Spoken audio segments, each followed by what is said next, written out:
Os europeus parecem estar generalizadamente de acordo quanto a uma matéria: os cuidados a ter com o ambiente. A União Europeia, aliás, aparece como a guarda avançada na luta contra as alterações climáticas. Mas estará realmente a ser tudo feito como devia em termos de matéria ambiental, ou os países empurram a bola para o lado dizendo que a culpa é do vizinho? Foi por esta razão que viemos aqui a Esposende, bem perto deste rio Cávado, fazer este programa sobre uma Europa mais verde.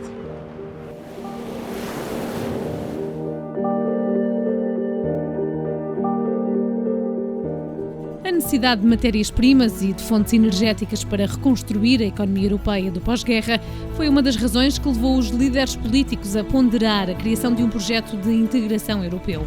O primeiro passo para a construção europeia foi dado quando 6 países criaram um mercado comum europeu do carvão e do aço, a SECA.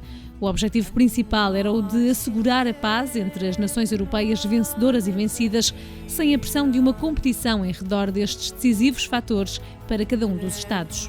Mas ao longo da segunda metade do século XX, a energia continuou no centro das atenções da Europa. A 25 de março de 1957 é assinado o Tratado de Roma, que, para além da CEE, institui a Comunidade Europeia da Energia Atómica. No entanto, o sonho atómico em algumas décadas seria transformado num pesadelo. A 26 de abril de 1986, o reator 4 da central nuclear de Chernobyl, na Ucrânia, sofre uma violenta explosão que liberta uma nuvem de radioatividade que atinge a União Soviética, a Europa Ocidental, Escandinávia e Reino Unido. Pela primeira vez na história, a humanidade descobre o lado oculto de uma energia indomável. 20 anos depois, ainda não há consenso quanto aos números do acidente. 16.000 é o número de mortes estimado pela Organização Mundial de Saúde, enquanto a Greenpeace, baseada em informações da Academia de Ciências Russa, afirmam que foram 93.000 as vítimas fatais provocadas pelo acidente, para além dos muitos milhares de vítimas que continuam a sofrer de uma lenta e prolongada contaminação. Menos perigoso do que o nuclear, o petróleo também não é a melhor solução para a autarcia energética do continente. Excessivamente dependente deste ouro negro, a Europa sofreu de perto as consequências da crise petrolífera de 1973. A dependência petrolífera da economia europeia é evidente sempre que há um abanão dos preços do barril de Brent. Nos últimos 20 anos, a evolução do valor de mercado deste combustível não foi imune às 2 guerras do Golfo, forçando a Europa a pensar em alternativas. Num século marcado por 2 guerras violentas e por acelerado desenvolvimento industrial, a espécie humana destruiu ecossistemas inteiros e obliterou recursos naturais a um ritmo sem precedentes. Em 16 de setembro de 1987, ocorre um acontecimento histórico. 27 países subscrevem o Protocolo de Montreal sobre substâncias que empobrecem a camada de ozono. O ambiente tornou-se numa das palavras mais frequentes do atual discurso político e mediático. Mas esta vaga de palavras teve consequências no pensamento e atitudes em Portugal, o que ficou diferente em 20 anos. E Bruxelas impôs-nos demasiada burocracia ou ajudou-nos a salvar uma parte importante do país?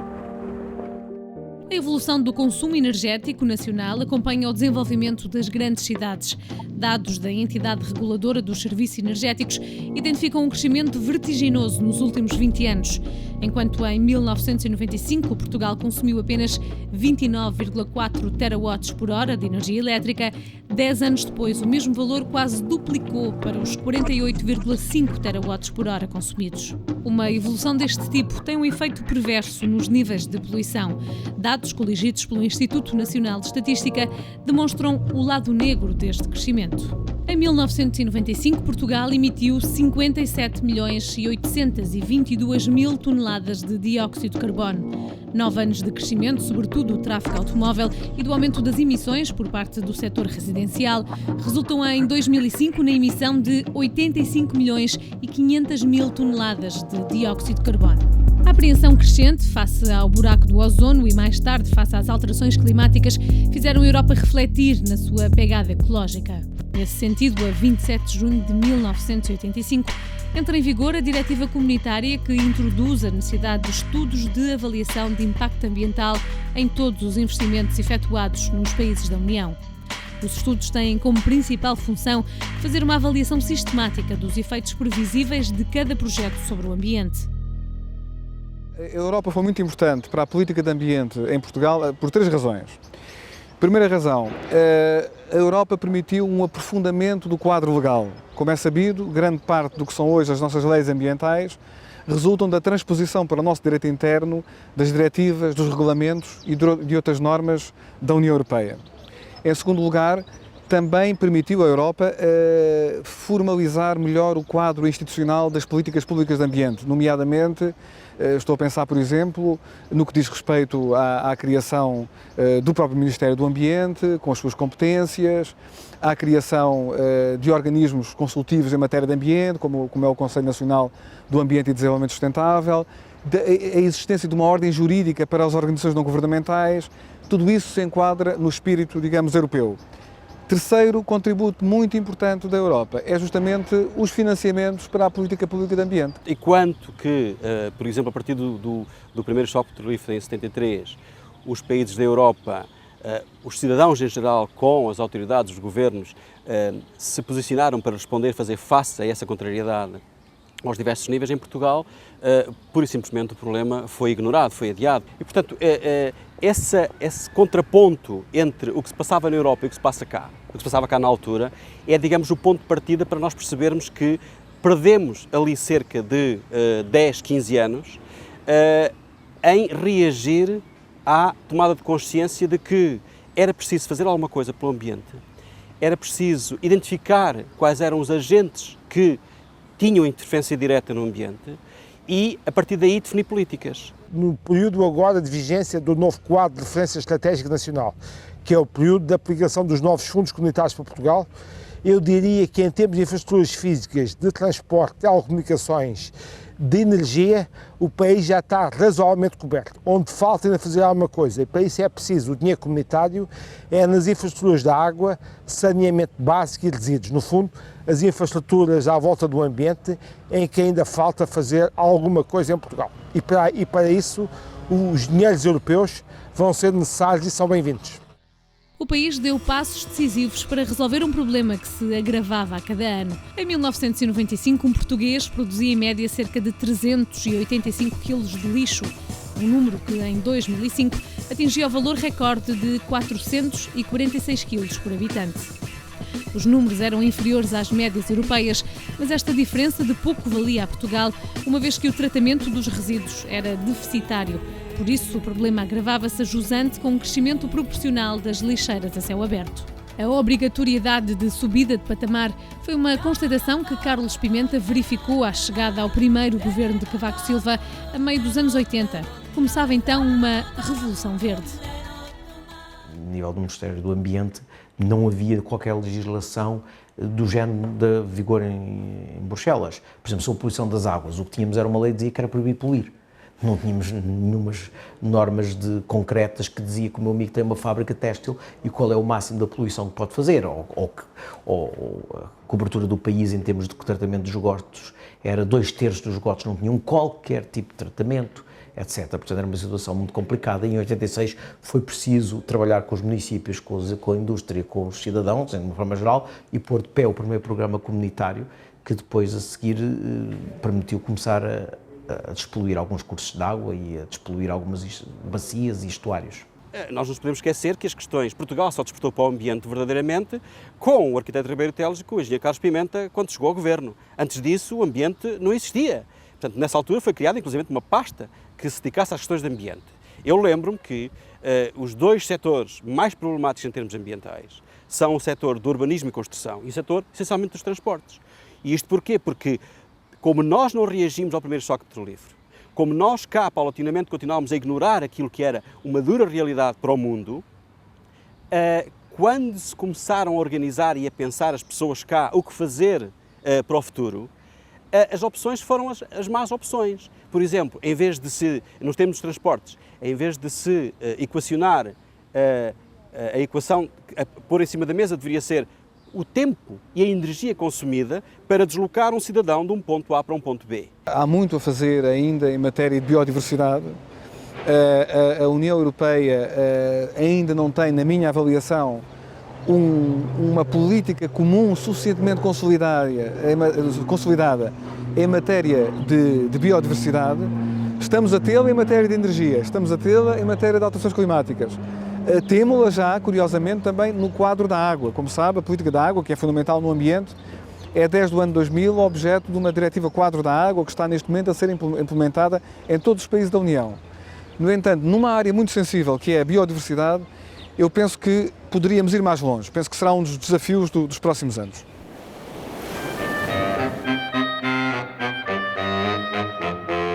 Vem ela de Chernobyl, onde a tecnologia do homem procura agora enterrar, e este é o termo literal, erros graves de que ele próprio é responsável.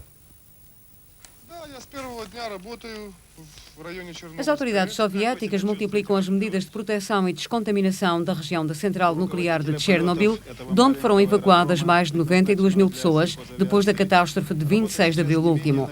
Entre estas medidas destaca-se o bombardeamento das nuvens com produtos químicos com o objetivo de impedir as precipitações abundantes nesta zona da Ucrânia.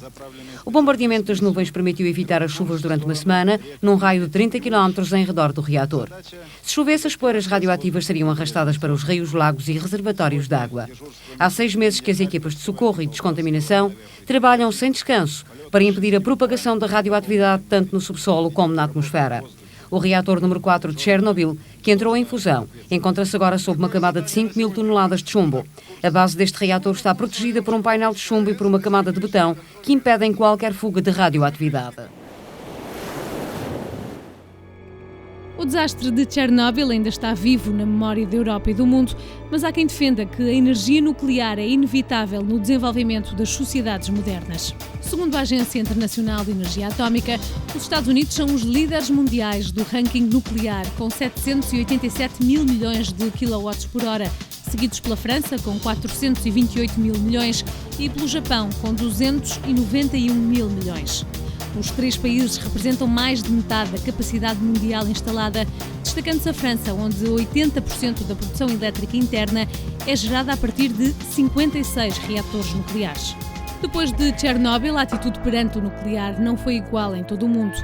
A Itália, cautelosa, desativou permanentemente os reatores instalados e cancelou projetos em estudo. Noutros casos, a indústria combateu a desconfiança da opinião pública com o reforço das condições de segurança. Apostou-se sobretudo na automatização para reduzir ao máximo os riscos de falha humana.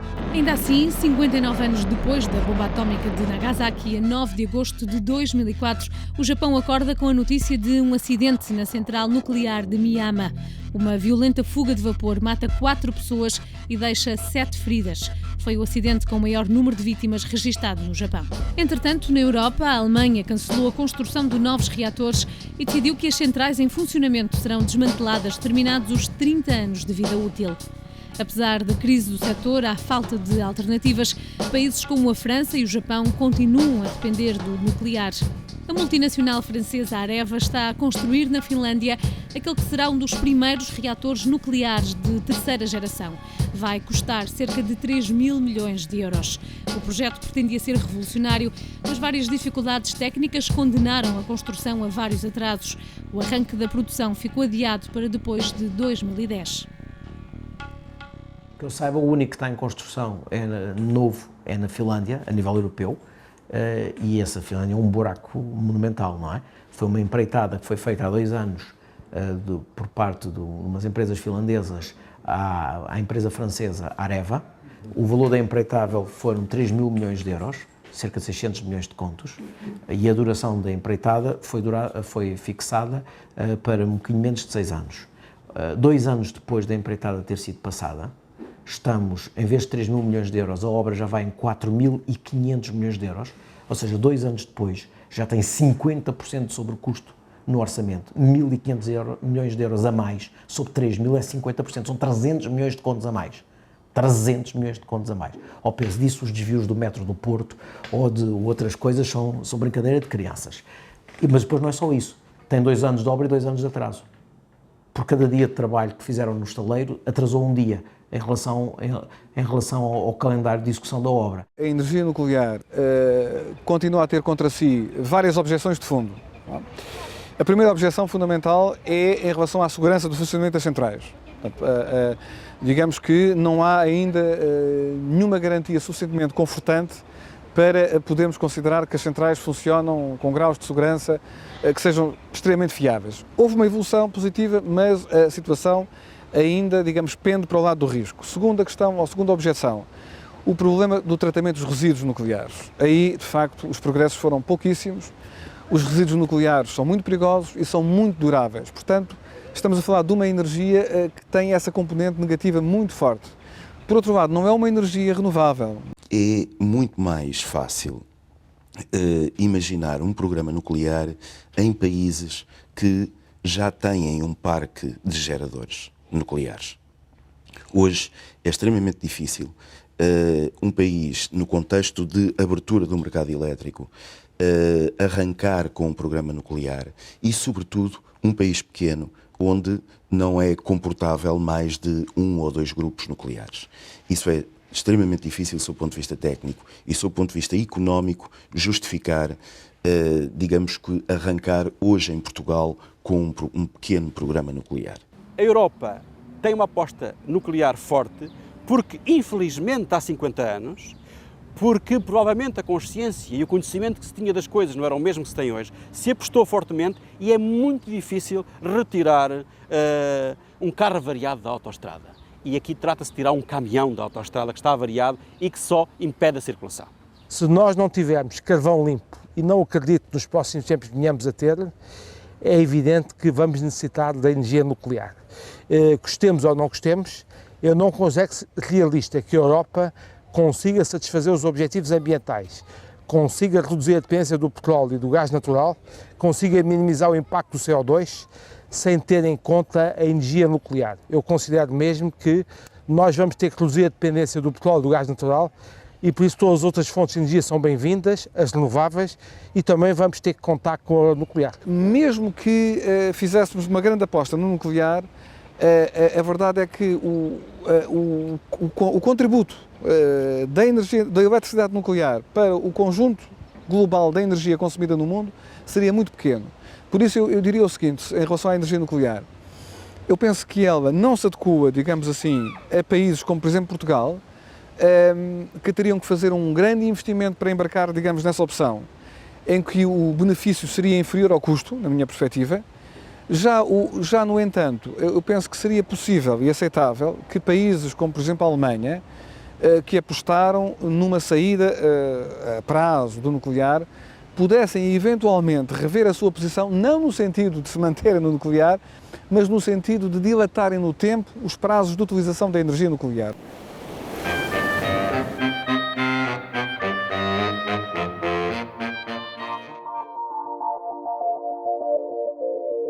A Energisa é uma empresa portuguesa de capitais australianos.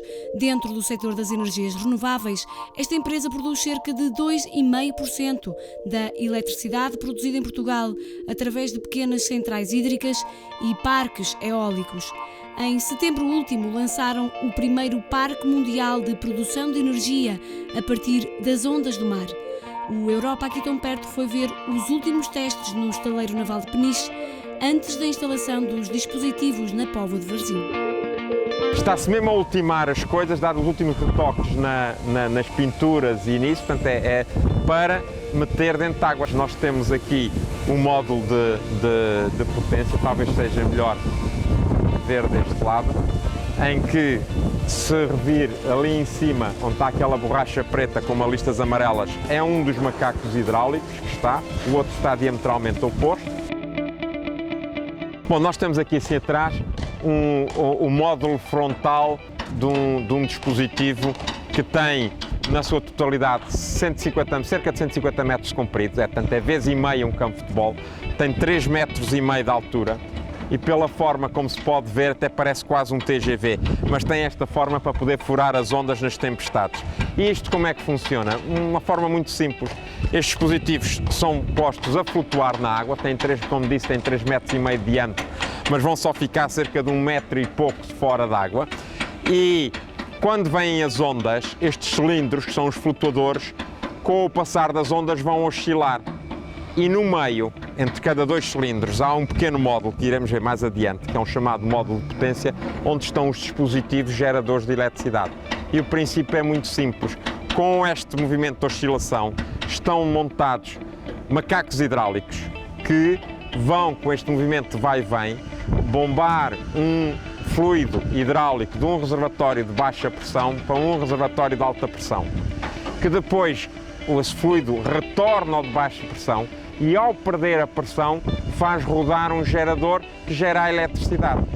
Cada módulo destes, cada conjunto tem 3 módulos, em que a eletricidade gerada em cada um vem para a zona frontal pelo cabos interiores. Na zona frontal está montado um transformador que depois envia a eletricidade por um cabo submarino para a terra. Em Portugal há 2 tipos de costa. A costa tem basicamente 2 tipos. Ou são praias e são usadas para o turismo, é impossível, portanto, estar a usar para pôr dispositivos para produção de eletricidade, ou são zonas rochosas, falésias, que são zonas protegidas por questões ambientais, em que, portanto, não se utilizam. E quando nós vamos a utilizar a produção no mar, a interação na zona de costa é mínima. É a zona em que são passados os cabos submarinos e depois as centrais conseguem-se estar não na zona da praia, mas afastada 500, 600, 1 km, recuadas da zona, portanto não há interferência direta com a linha de costa, não é? Ao todo, esta instalação pesará 700 toneladas e estará a 6 km da costa, invisíveis à vista humana, mas não à detecção marítima. Apesar de estar pouco fora d'água, tem instalado dispositivos refletores da onda de radar, em que a 20 km já se vê perfeitamente nos radares dos navios, e mesmo que não tivessem esses refletores de radar, a um pouco mais de 10 km já se comparecem, a sinalização já é visível no radar. Mas além disso, a zona onde estarão instaladas estão assinaladas nas cartas marítimas e estão assinaladas com 4 boias cardeais que apresentam uma zona que é interdita à navegação. As 3 máquinas instaladas na zona da aguçadora na Póvoa de Varzim vão gerar energia suficiente para abastecer cerca de 6.000 pessoas, mas o administrador da Enersis acredita que dentro de 15 anos a energia das ondas poderá gerar 20% da energia consumida em Portugal. Estamos muito no princípio. Eu quase que diria que, comparando com a indústria automóvel, nós estaremos ao nível do chamado Forte T, não é? Do início do século XX, embora este muito mais sofisticado. Mas esperamos que dentro de 8, 10 anos já estejamos mesmo com todas as questões afinadas e custos afinados, com produção de massa, em que seja de facto bastante interessante e bastante competitivo ter eletricidade feita a partir da energia das ondas. Nós não temos petróleo, não temos carvão, mas temos bom sol, bom vento, boa chuva, boas ondas. Aproveitemos, este é o nosso petróleo. O Protocolo de Kyoto obteve a adesão de 171 países ao objetivo de reduzir os gases que provocam o efeito de estufa, gases esses provenientes, na sua maior parte dos casos, dos hidrocarbonetos, o petróleo e o carvão principalmente. Há nesse contexto quem pense que o nuclear poderia ser uma boa solução energética, sem consequências porque não emite CO2. A verdade não é bem essa. Todavia, há que introduzir aqui uma outra questão, a do aumento exponencial e permanente do consumo de energia mundial. O Protocolo de Kyoto, em vigor desde 16 de fevereiro de 2005, tem a vinculação de aproximadamente 170 países mais a União Europeia. O objetivo é conseguir, entre 2008 e 2012, a redução global de 5% das emissões de gases com efeito de estufa. Os Estados Unidos foram até 2006 o principal poluidor, sendo responsáveis pela emissão de 30,3% de toda a poluição produzida no planeta, um valor superior à soma das emissões de toda a América do Sul, África, Médio Oriente, Austrália, Japão e Ásia. Há poucos meses foram ultrapassados pela China, a oficina do mundo.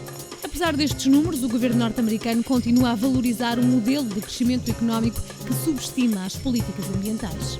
Se olharmos para a cartografia de Kyoto, o verde é a cor dominante ao destacar os países que ratificaram o protocolo. Para além dos Estados Unidos, a Austrália também não aderiu. O Cazaquistão ratificou o protocolo, mas destaca-se amarelo porque ainda não foi capaz de cumprir os objetivos acordados. O cinzento assinala países como o Zimbábue, a Turquia, o Iraque ou o Afeganistão, que não tomaram uma posição oficial nas negociações. Portugal já ultrapassou o limite a que se propunha e tudo indica que até 2010 o teto máximo irá ultrapassar os 42% de emissão de gases com efeito estufa.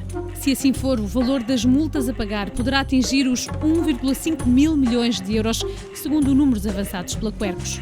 Mas a nível nacional, a EDP apostou nas renováveis e com a aquisição recente da americana Horizon Wind Energy, é hoje a quarta maior empresa a nível mundial na produção de energia eólica. Até 2010, a empresa de energia portuguesa vai atribuir 58% do seu investimento ao setor das energias renováveis. A energia eólica é claramente a protagonista, passando de 7% do total da produção instalada em 2006 para 28% em 2010.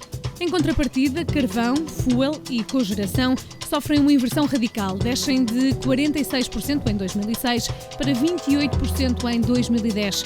Feitas as contas, a elétrica prevê entrar na nova década com 54% da produção de energia de origem renovável. Portugal é um país que com as alterações climáticas vai sofrer mais do que países da Europa do Centro e da Europa do Norte e por isso mesmo também não pode ser um dos piores cumpridores do Protocolo de Quioto. Se quer ter peso nas negociações, tem que ter ética do ponto de vista do seu esforço e infelizmente aí estamos ainda longe da implementação das medidas que são necessárias e a Europa tem aqui que realmente continuar com o seu papel de frente em relação aos Estados Unidos que estão de momento fora e em relação também à concertação com os países em desenvolvimento. A Europa pode e deve ser um farol, se quiser, em termos de exemplo, de liderar um processo. Mas se os outros não seguirem, é evidente que é totalmente irrealista a Europa estabelecer regulamentações mais restritivas no CO2 ou outras matérias se os outros países do mundo não os seguirem. Primeiro, porque sozinhos não limpamos o planeta. Segundo, porque obviamente se o fizermos e os outros não o seguirem, como é evidente nos Estados Unidos, ou acontecerá também com a China ou a Índia, obviamente que a indústria não terá quaisquer condições para sobreviver na Europa, dado que terá condições muito adversas de competitividade em relação aos outros. Por isso eu sou adepto de liderar, mas com realismo.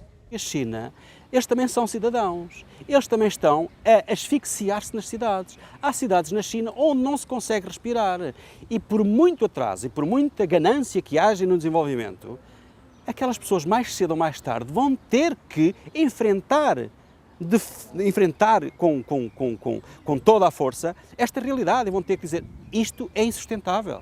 Nós vamos ter que aderir, vamos ter que introduzir medidas de produção limpas, tecnologias limpas e aí há uma oportunidade para os países desenvolvidos, porque a tecnologia limpa está em quem a descobre, está em quem a incentiva, está em quem a comercializa e nessa altura, se pontualmente nós poderíamos perder, em termos ocidentais da OCDE, alguma competitividade momentânea num determinado setor, no médio e longo prazo, nós estamos a ganhar porque a tecnologia vai ser, nessa altura, está madura, vai ser exportada, vai ser mais uma vez uma oportunidade, como eu dizia, o ambiente acaba por ser uma oportunidade e vamos poder ter uma palavra a dizer no apoio ao desenvolvimento desses países como a Índia e como a China. Portugal caminha a passo firme na corrida para as energias renováveis. A atribuição de licenças para 1000 megawatts de energia eólica é uma notícia de grande importância, tanto mais que Portugal se comprometeu a produzir 45% do total da sua energia através de fontes renováveis até 2010. Trata-se para já de uma energia mais cara do que a obtida através de centrais a gasóleo ou a carvão, mas passos como este ajudam a desenvolver a tecnologia e farão com que um dia as renováveis acabem por ser mais baratas e limpas que quaisquer outras. Dados recentes, coligidos pelos cientistas, prevêem que em 2100 o mundo vai usar quase 100% de energias renováveis que não vão afetar o ambiente. A grande diferença, face ao presente, está no potencial da energia solar, que vai representar mais de metade do abastecimento mundial. Sozinho, o Sol pode fornecer mais energia do que todo o petróleo, carvão e gás natural atualmente extraídos. Uma outra nota importante a reter destes dados é o facto de o consumo mundial quase triplicar até ao final do século, acontecimento que só é ambientalmente sustentável porque as energias alternativas entram em campo. Caso contrário, o efeito estufa poria seriamente em causa as condições de vida na Terra. A Europa é extremamente dependente de recursos de países terceiros e países terceiros que é sabido terem pouca fiabilidade política, seja a Rússia, seja o Norte da África, seja o Médio Oriente, de onde vêm as matérias-primas energéticas que hoje alimentam basicamente a Europa. Portanto, logo nesse plano geoestratégico temos um desafio e é prudente e avisado que comecemos a encontrar formas de mitigar essa dependência. Quando vejo alguns tipos de defensores em Portugal das energias renováveis, com grande entusiasmo a dizerem num discurso que as energias renováveis substituem completamente as outras energias, isso, devo dizer com toda a franqueza, é charlatanismo e devo dizer que é interesse económico, como estão a ganhar muito dinheiro nessa matéria, querem-nos fazer convencer que só com energias renováveis nós resolvemos o problema. Não resolvemos por uma razão muito simples, por duas razões, aliás. É que as energias renováveis são intermitentes, não funcionam sempre, você não tem sol todo o dia, não tem vento todo o dia, quando não tiver sol, não tiver vento, convém ter alguma energia a ser produzida, não é? Primeira razão. Segundo, é porque elas, embora interessantes, no horizonte de 10, 15, 20 anos, não conseguem substituir completamente os combustíveis fósseis e por isso é evidente em Portugal. Por exemplo, quando você vê as projeções para o nosso sistema elétrico e o que nós vamos precisar de centrais elétricas, você vê nas projeções da Rede Elétrica Nacional que nós iremos precisar, apesar de todo o esforço de energias renováveis, ainda vamos precisar de centrais a gás natural e centrais a carvão. Nós iremos, até 2020, obter 20% da nossa energia a partir de fontes renováveis. Isso vai significar um enorme desenvolvimento da componente eólica, tanto na térmica como na fotovoltaica, também uma enorme evolução no que diz respeito às fontes eólicas, portanto, de energia, a energia dos ventos, da biomassa também, das marés, das ondas e, sobretudo, também de um aspecto muito importante, que é a melhor energia é aquela que não se gasta, ou seja, a eficiência energética, quer dizer, o aproveitamento das fontes energéticas que já temos hoje. Mesmo o melhor aproveitamento do carvão, o melhor aproveitamento do fuel, da gasolina, enfim, dos derivados do petróleo, tudo isso contará certamente muito. O retrato da eficiência energética nacional não é muito animador. O território é pobre em combustíveis fósseis, o que torna o país demasiado dependente do exterior. 64% do consumo energético primário nacional baseia-se no petróleo e mais de 60% da eletricidade é produzida recorrendo a combustíveis fósseis. A agravar este balanço está o desperdício energético, na ordem também dos 60%. Dentro do contexto europeu, Portugal apresenta valores de dependência energética na ordem dos 85%, um número muito acima dos quase 50% da média europeia há 15 e a 25. As pessoas têm a ideia de que a maior reserva são as renováveis. Não é verdade. A maior reserva é combater o desperdício. E a seguir são as renováveis. Portanto, isto são políticas internas que reforçam o emprego e reforçam o saber. Porque quem constrói uma casa bem construída poupa dinheiro durante os próximos 50 anos. Gasta 5% a mais na obra e poupa dinheiro durante 50 anos. Mas olha que poupa muito dinheiro. Porque quando mete um aparelho de ar-condicionado numa casa, significa que a casa foi mal construída e o custo não é o do aparelho de ar-condicionado, o custo é a eletricidade que vai pagar durante os próximos 50 anos para arrefecer a casa. Conseguir fazer o mesmo que fazemos com menos 20% de energia significa uma grande melhora e é também uma oportunidade económica, uma grande modernização em termos de equipamentos, dos equipamentos que usamos.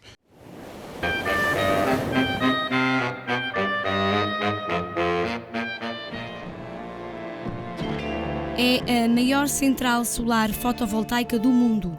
A Catavento, jovem empresa sediada em Lisboa, é responsável por este projeto pioneiro. Instalou na localidade de Brinches, concelho de Serpa, mais de 52 mil painéis solares em 32 hectares. Chama-se Parque Fotovoltaico Hércules e vai fornecer energia a 8 mil lares por ano. Temos aqui o parque dividido em 3 zonas, aqui a zona este, a zona central e a zona oeste, que depois, através de uma rede de 20 kV, leva toda a energia até à subestação, que depois injetará na rede elétrica a 60 kV. O parque funciona tipo o sistema, como falámos há um bocado, tipo girassol, portanto ele acompanha sempre o sol, desde nascente até poente, e depois à noite fica na posição horizontal. Nós iniciámos o desenvolvimento deste projeto em 2002, 2003, fizemos a angariação dos terrenos, fizemos toda a parte de licenciamento, fizemos a parceria estratégica com até o tecnólogo da Powerlight, e depois chegou a altura em que foi necessário fazer o grande investimento, que era para fazer a compra de toda a instalação, e fizemos esta parceria com a General Electric, que adquiriu o projeto e agora é dona da central. O projeto custou 60 milhões de euros e é uma parceria com a multinacional General Electric. A vantagem da central é produzir energia por energia através de uma fonte renovável, não produz CO2, não tem gases de efeito de estufa, são essas as vantagens principais das energias renováveis. Porquê a escolha deste local aqui? A escolha deste local teve por base o potencial solar aqui desta zona, né, que é dos melhores da Europa, aqui esta zona do Alentejo, daí o local, o principal fator. O segundo foi a capacidade da rede elétrica para absorver a energia. Portanto, aqui conseguimos um ponto de ligação de 10 megawatts, portanto, esse conjunto de fatores foi que definiu este local aqui. O Parque Fotovoltaico Hércules não vai criar empregos, nem fazer baixar a fatura da eletricidade à população de Brinches. Com uma longevidade prevista para 15 anos, sem custos de combustíveis ou emissões de dióxido de carbono, a central de Serpa vai permitir ao país a poupança de mais de 30 mil toneladas por ano de emissões de gases com efeitos de estufa. O mais interessante deste projeto é a sua dimensão e o país onde ele foi construído, ou seja, é um projeto de grande dimensão, na altura em que foi feito, em termos de potência instalada, era o maior projeto do mundo, e foi feito em Portugal. Para Portugal traz grandes benefícios, porque prova que nós conseguimos fazer projetos de grande dimensão, temos terreno, temos condições atmosféricas perfeitas para isso, e isto vai no seguimento de todos os países, da política energética de todos os países, que é começar a diminuir a sua dependência de energias que provêm de combustíveis fósseis.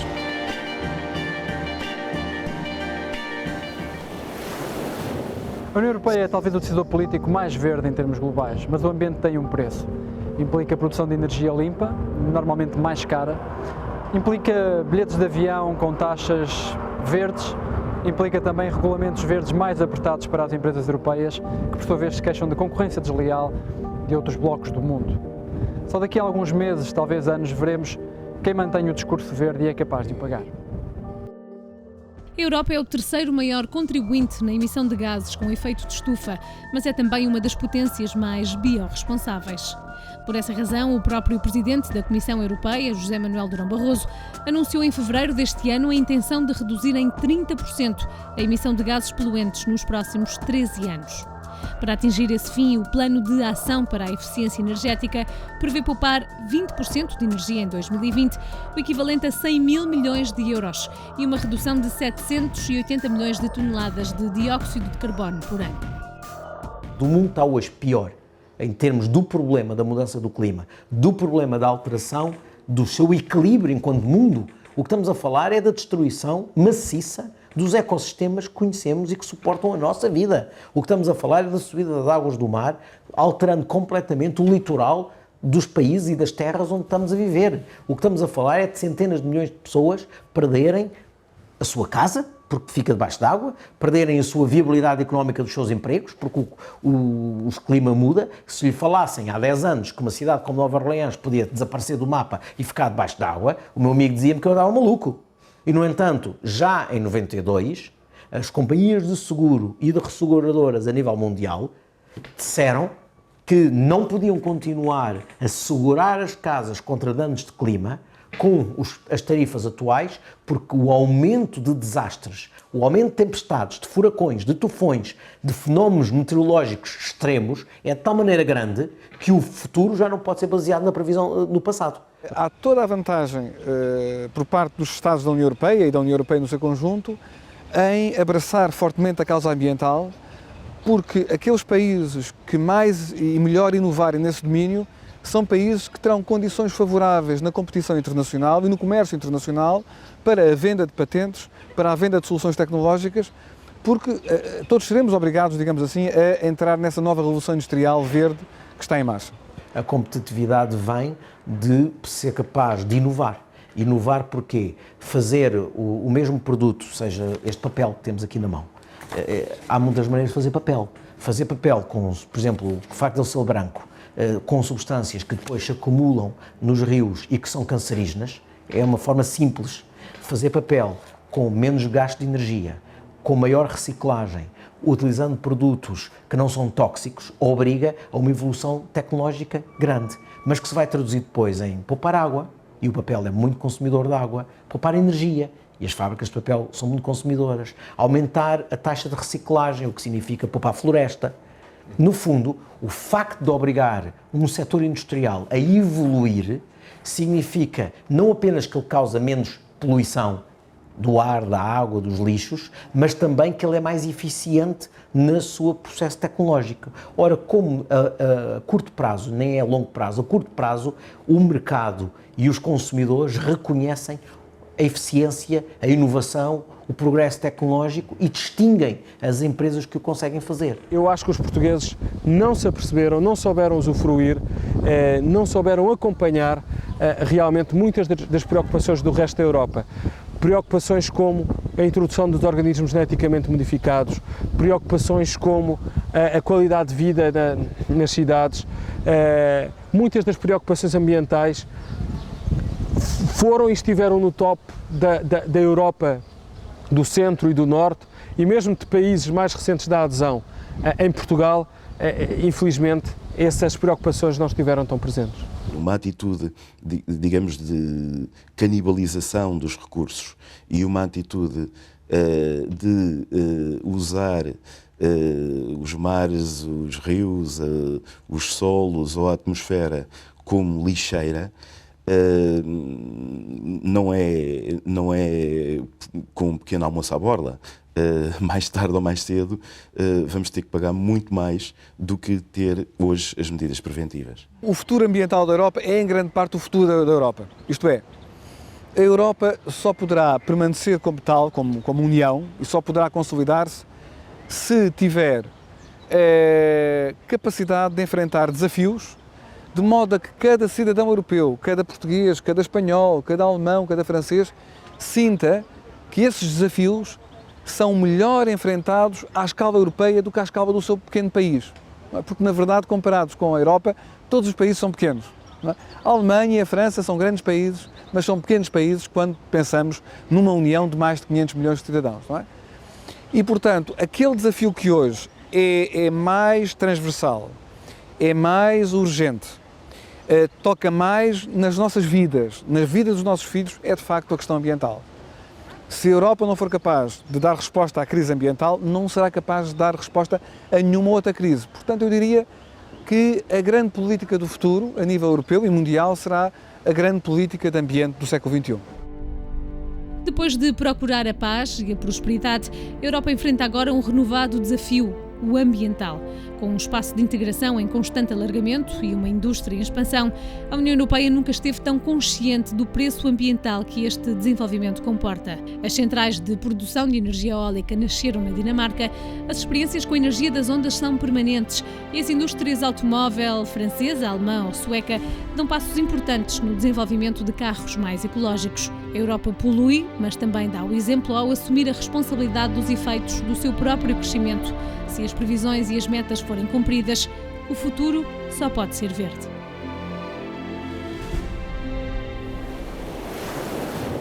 Oxigênio, ecossistema, biodiversidade, energias limpas, pessoas ligadas à natureza.